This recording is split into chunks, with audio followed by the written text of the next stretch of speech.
What's up guys, Everything Apple Pro here, and I wanted to take a moment to talk to you about the two biggest smartphones on the market right now. These are direct competitors, and as different as they may be, they still share a lot of similarities. Now one of them, the iPhone 8, is yet a week away, but still there's a lot here that we can compare. So starting off with the build and displays. The Samsung Galaxy Note 8 has the Infinity display now, massive 6.3-inch display, and a virtual aspect to it. So the bezels obviously on the iPhone are a little bit sleeker. It utilizes the full frontal display just a little bit better. The Galaxy Note 8 still is very impressive. It's a massive display, completely dominates the front of the screen, but the iPhone definitely takes it a step further, even going as far as to cut around the sensor notches just to get that little bit more screen estate. Now these phones handle the fingerprint and home button situations completely differently. While the Samsung Galaxy Note 8 gains the 3D touch-like effects, the Touch ID sensor or fingerprint sensor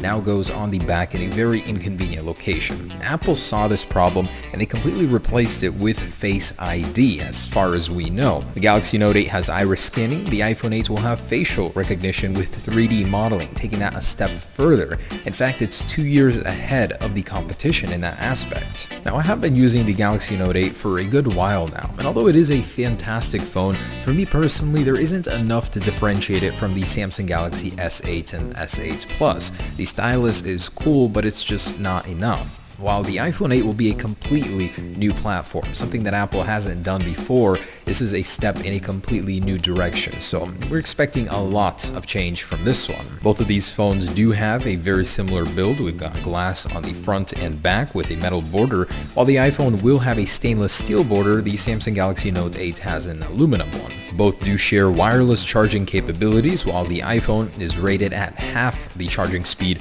of the Samsung Galaxy Note 8. Overall though, it's going to be a very great look. It's very likely that Apple will have black bezels on the screen in the front, as the white just seems to stand out too much, but that has not been entirely confirmed. Either way, both look fantastic. Now, using these devices with one hand, I can give you an accurate representation of it. With the iPhone 8, Apple has put ergonomics first. It's definitely a device that's very comfortable to use with one hand, as it's not as wide as the iPhone Plus series, but just as wide as the regular 4.7-inch. Now, the Galaxy Note 8 though, oh boy, man, this thing gets wide. Despite the fact that it has slimmed down from earlier Note models, this thing is still massive, 6.3-inch display, so you'll definitely need another hand, especially if you plan on using that stylus. Regardless, this isn't a phone for everybody. This isn't a phone for comfort. This is for those select few that need a display this large and are willing to make compromises to make that happen. If these sources are to be believed, the iPhone 8 does have screen technology like no other, completely on a different level with the Note 8. Yes, the OLED panel is made by Samsung, but there are several technologies that will separate it. For one, ProMotion, a 120Hz display shared with the iPad Pro, Apple just released. That is a very impressive screen technology, and supposedly it will have an always-on True Tone display, which could be possible with sensors embedded into the top sensor bar. So these two screen technologies will put it in a league of its own when it comes to display. And moving on to the cameras, both have a very interesting camera design here. The Galaxy Note 8 looks like an Android robot, and the iPhone 8 looks like a traffic light. So with those unique camera designs, both will have some unique camera technologies as well. The iPhone 8 will have 3D sensing capabilities, be able to model on the go, specifically built for AR and VR capabilities. The flash now is embedded in the camera glass with the iPhone 8, and very similar to the Note 8 here as well. The iPhone 8 is expected to remain at 12 megapixels. The iPhone 8 will be able to do some serious recording with the new capabilities.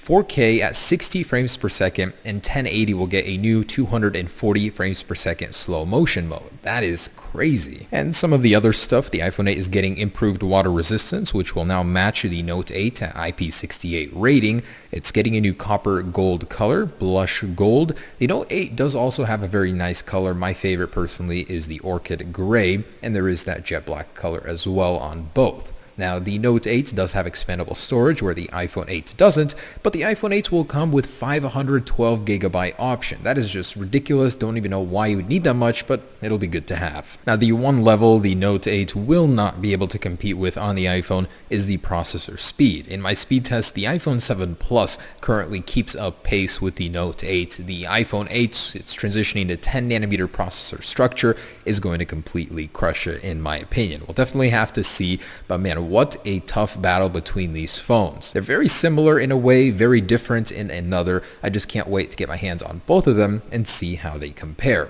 Either way, props to both companies. The Samsung Galaxy Note 8 is a fantastic looking device, the iPhone 8 as well. Hope you guys enjoyed the video. Stay tuned for the official comparison.